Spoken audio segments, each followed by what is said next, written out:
तो पिछली वीडियो में हमने बात की थी कि सिक्योरिटीज़ को क्लासिफाई कैसे करते हैं। 3 क्लासेस होती हैं सिक्योरिटीज़ की। क्लास 1 में क्या होता है, सेफ्टी होती है प्रिंसिपल की, और आप स्टडी इनकम के लिए खरीदते हैं उन्हें। और क्लास 2 में 2 तरह की होती हैं। टाइप ए क्या होता है, प्रिंसिपल की सेफ्टी होती है और उसमें कन्वर्जन फीचर होता है, उससे आपको प्रॉफिट की पॉसिबिलिटी होती है। और टाइप बी में क्या होता है, प्रिंसिपल लॉस भी हो सकता है आपको, लेकिन इस बात का भी अच्छा चांस है कि आपको प्रिंसिपल प्रॉफिट भी हो सकता है। और क्लास 3 कॉमन स्टॉक होती हैं। इस वीडियो से पार्ट 2 शुरू हो जाएगा। पार्ट 2 पूरा क्लास 1 सिक्योरिटीज के ऊपर है, उन्हें फिक्स्ड वैल्यू इन्वेस्टमेंट्स भी बोलते हैं। तो chapter 6 the selection of fixed value investments. तो जैसे कि हमने पिछले चैप्टर में बात की थी कि सिक्योरिटीज को उनके कैरेक्टर से क्लासिफाई किया जाता है, ना कि उनके टाइटल से। तो फिक्स्ड वैल्यू टाइप में हाई ग्रेड स्ट्रेट बॉन्ड भी हो सकते हैं और प्रेफर्ड स्टॉक भी हो सकती है। हाई ग्रेड प्रिविलेज्ड इशू भी हो सकते हैं जिनके प्रिविलेज की ज़्यादा कोई वैल्यू नहीं है। और कॉमन स्टॉक भी हो सकती हैं जिन पे कुछ गारंटी मिल रही हो। और प्रेफर्ड स्टॉक भी हो सकते हैं जो कि सीनियर इशू हो। मतलब ये ज़रूरी नहीं है कि वो बॉन्ड ही होनी चाहिए, उनके कैरेक्टरिस्टिक्स पे डिपेंड करेगा कि वो फिक्स्ड वैल्यू इन्वेस्टमेंट में जाने के लिए क्वालिफाई होती है या नहीं। तो बॉन्ड्स को ना बहुत ही फ्रिक्वेंटली सेफ्टी के साथ एसोसिएट किया जाता है, लेकिन बॉन्ड्स को सेफ्टी के बजाय लिमिटेड रिटर्न के साथ एसोसिएट करना चाहिए, क्योंकि सेफ्टी है नहीं है वो कंपनी पर डिपेंड करेगा। तो अब बॉन्ड और प्रेफर्ड स्टॉक में क्या फ़र्क होता है। बॉन्ड होल्डर का पहला हक होता है अर्निंग्स पे कंपनी की, और कंपनी प्रॉमिस करती है कि वो पेमेंट करेगी उसकी रेगुलर इंटरवल्स पे। और प्रेफर्ड स्टॉक में प्रायोरिटी होती है इसकी भी, लेकिन कोई प्रॉमिस नहीं होता। डायरेक्टर्स डिसाइड करेंगे कि इनको डिविडेंड पे करना है कि नहीं, लेकिन ना ही प्रॉमिस और ना ही प्रायोरिटी ये एश्योर कर सकती कि भाई पेमेंट होगी। ये बात डिपेंड करेगी कि कंपनी में दम है कि नहीं अपनी ऑब्लिगेशंस को फुलफिल करने का। और वो कैसे पता चलेगा, वो हमें कंपनी की फाइनेंशियल पोजीशन, उसका पिछला रिकॉर्ड कैसा है और उसके फ्यूचर प्रोस्पेक्ट्स कैसे हैं, इनसे पता चलेगा। तो बॉन्ड सेलेक्ट करने का जो प्रोसेस होता है वो सर्च एंड एक्सेप्टेंस वाला नहीं होता, वो एक्सक्लूजन एंड रिजेक्शन वाला होता है। तो 4 प्रिंसिपल होते हैं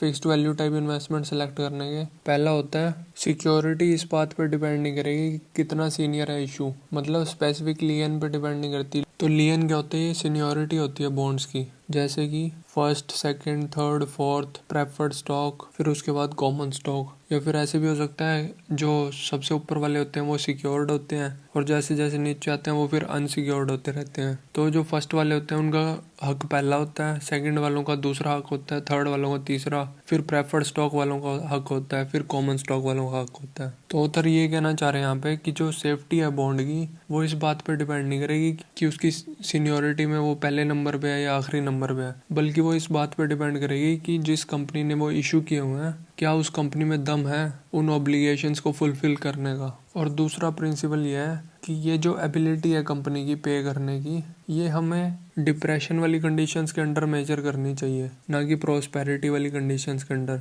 क्योंकि प्रोस्पेरिटी में तो घटिया से घटिया कंपनी भी अपनी ऑब्लिगेशंस फुलफिल करने की क्षमता रखती है। और तीसरा प्रिंसिपल ये है कि अगर सेफ्टी नहीं है बॉन्ड की तो हाई कूपन रेट दे के उसे कंपेंसेट नहीं किया जा सकता। और प्रिंसिपल 4 ये है कि बॉन्ड्स की सिलेक्शन करने के लिए इन्वेस्टमेंट पर्पस के लिए हमें वही रूल्स लगाने पड़ेंगे जो कि सेविंग्स बैंक्स के ऊपर एप्लीकेबल होते हैं गवर्नमेंट के थ्रू। जहाँ जहाँ सेविंग्स बैंक्स इन्वेस्ट कर सकते हैं वही सेम जगह पे हम इन्वेस्ट कर सकते हैं फिक्स्ड वैल्यू टाइप इन्वेस्टमेंट्स के लिए। इन सब के बारे में धीरे धीरे डिटेल में डिस्कस होगा। इस चैप्टर में सिर्फ प्रिंसिपल 1 के बारे में डिस्कस होगा, बाकियों के बारे में आने वाले चैप्टर्स में डिस्कस होता रहेगा। प्रिंसिपल 1 की बात करते हैं फिर। Safety not measured by lien but by ability to pay. तो इसमें 2 व्यूज होते हैं सेफ्टी को लेके लोगों के। पहली तरह के लोग ऐसे सोचते हैं कि जो बॉन्ड की सेफ्टी है ना वो उस पर डिपेंड करती है कि कितने एसेट्स गिरवी रखे हुए हैं उस इशू के अगेंस्ट। जैसे कि मैंने आपको बताया था सीनियोरिटी होती है, तो जो फर्स्ट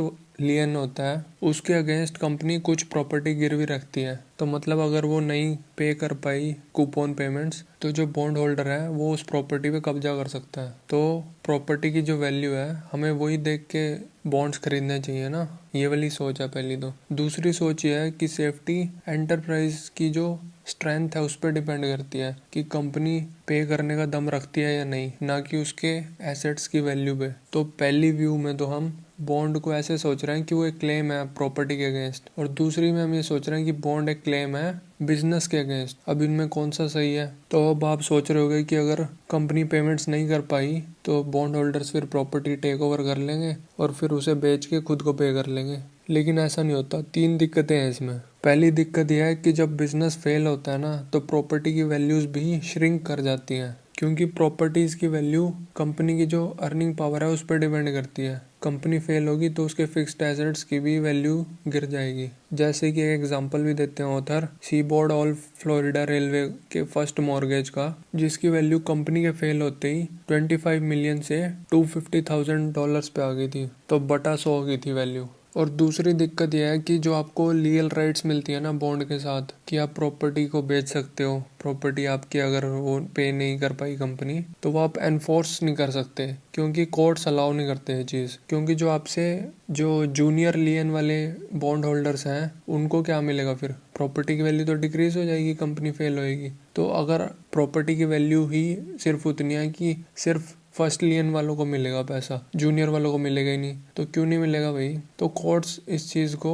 अलाउ नहीं करते। तीसरा यह है कि अगर आपको प्रॉपर्टी टेक ओवर करना अलाउ भी कर दिया कोर्ट ने, तब भी उसमें बहुत ज़्यादा टाइम लगता है और बहुत ही वरीसम प्रोसेस होता है, वो बहुत डिलेज होते हैं उसमें। तो मेन गोल बॉन्ड होल्डर का यही होना चाहिए कि ट्रबल से बचना कैसे है, ना कि जब ट्रबल में घुस जाऊं मैं फिर वहां से निकलना कैसे है। तो अभी इस प्रिंसिपल से हमें क्या क्या चीज़ें सीखने को मिली। तो पहली चीज़ तो यह है कि लियन हो या ना हो, इस बात से कोई फर्क नहीं पड़ेगा। मतलब कोई इशू सीनियर है जूनियर है, इससे कोई फर्क नहीं पड़ेगा। कंपनी अगर स्ट्रांग है तो उसके जो डिबेंचर होंगे वो भी स्ट्रांग होंगे। डिबेंचर अनसिक्योर्ड डेट होता है, ये जूनियर फॉर्म का डेट होता है। तो अगर कंपनी स्ट्रांग है तो उसके डिबेंचर भी उतने ही बढ़िया हैं जितने उसके फर्स्ट लियन वाले बॉन्ड्स हैं। और यहाँ तक कि किसी स्ट्रॉन्ग कंपनी के डिबेंचर किसी वीक कंपनी के फर्स्ट लियन से भी बेहतर होते हैं। और दूसरी बात ये सीखने को मिली फिर कि हमें अच्छी कंपनीज के सबसे हाईएस्ट यील्ड वाले खरीदने चाहिए। मतलब जो साउंड कंपनी है उसके हमें सबसे जूनियर बॉन्ड खरीद लेने चाहिए, क्योंकि सबसे ज़्यादा यील्ड भी उन्हीं में मिलेगी। और हम कह रहे हैं कि अगर सेफ्टी है तो वो सबकी होगी, ये नहीं है कि फर्स्ट लियन ज़्यादा सेफ है लास्ट वाले से। तो थ्योरी में तो वो है लेकिन प्रैक्टिकली नहीं है, ऑथर ये कहना चाह रहे हैं। और ऑथर ये भी बोलते हैं कि अगर कंपनी के जूनियर बॉन्ड्स सेफ नहीं है तो फिर ऐसी कंपनी के फर्स्ट लियन वाले बॉन्ड्स भी खरीदने नहीं चाहिए आपको, क्योंकि जब कंपनी खुद ही वीक है तो फिर हाई ग्रेड बॉन्ड ही कहाँ से होंगे उसके। फर्स्ट लियन वाले भी फिर लो ग्रेड ही होंगे उसके, कहने को हाई ग्रेड है चाहे वो, लेकिन एक्चुअल में वो लो ग्रेड ही होंगे। और तीसरी चीज़ ये सीखने को मिली कि अगर जूनियर बॉन्ड्स की यील्ड में और सीनियर बॉन्ड्स की यील्ड में काफ़ी ज़्यादा फर्क है, तब तो जूनियर ही खरीदो, हाई यील्ड वाली खरीदने हैं साउंड कंपनी के। लेकिन अगर उनकी यील्ड में ज़्यादा फर्क नहीं है तो फिर फालतू के रिस्क लेने की कोई ज़रूरत नहीं है। जूनियर बॉन्ड खरीद गए तो सीनियर वाले खरीदो, क्योंकि थ्योरेटिकली उनकी प्रोटेक्शन तो है ना ज़्यादा फिर भी जूनियर वालों से। तो किन सिचुएशंस में हमें जूनियर लियन खरीदना चाहिए सीनियर लियन की बजाय? तो एक एग्जांपल लेते हैं। मान लो जूनियर लियन है एक कंपनी एक्स का और फर्स्ट मॉर्गेज बॉन्ड है कंपनी वाई का। तो दो केसेस हैं जिनमें हम जूनियर लियन को प्रेफर करेंगे मॉर्गेज बॉन्ड से। पहला केस तब जब कंपनी एक्स के टोटल डेट की अच्छी खासी प्रोटेक्शन है और जो यील्ड है जूनियर लियन की वो काफ़ी ज़्यादा है कंपनी वाई का जो फर्स्ट मॉर्गेज है उसकी यील्ड से। और दूसरा तब खरीदेंगे जूनियर लियन सीनियर की बजाय। मान लो यील्ड में ज़्यादा फर्क नहीं है लेकिन जो टोटल डेट की प्रोटेक्शन कंपनी एक्स की है वो कंपनी वाई से ज़्यादा है, तो फिर हम उसका जूनियर लियन भी खरीद सकते हैं। प्रोटेक्शन ज़्यादा है मतलब जो फिक्स चार्जेस अर्नड है, यानी कि जो इंटरेस्ट कवरेज रेशो है वो ज़्यादा है कंपनी एक्स की कंपनी वाई से, तो हम कंपनी एक्स का जूनियर इशू प्रेफर कर सकते हैं चाहे यील्ड में ज़्यादा फर्क ना हो दोनों की। और फिर लास्ट में होता है अंडरलाइंग बॉन्ड्स के बारे में बात करते हैं। ये क्या होते हैं मुझे समझ में नहीं आया। तो ये एक एक्सेप्शन होते हैं एक तरह से, जो हमने रूल की बात किया है इसकी। लेकिन फिर ऑथर एंड में बोलते हैं इन्हीं अंडरलाइंग बॉन्ड्स के बारे में कि इन्वेस्टर को इन इश्यूज़ के चक्कर में नहीं पड़ना चाहिए, क्योंकि ये उसकी कॉम्पिटेंसी के बाहर है और उसे इसी रूल के साथ स्टिक करना चाहिए कि सिर्फ स्ट्रॉन्ग कंपनीज के ही स्ट्रॉन्ग बॉन्ड्स होते हैं।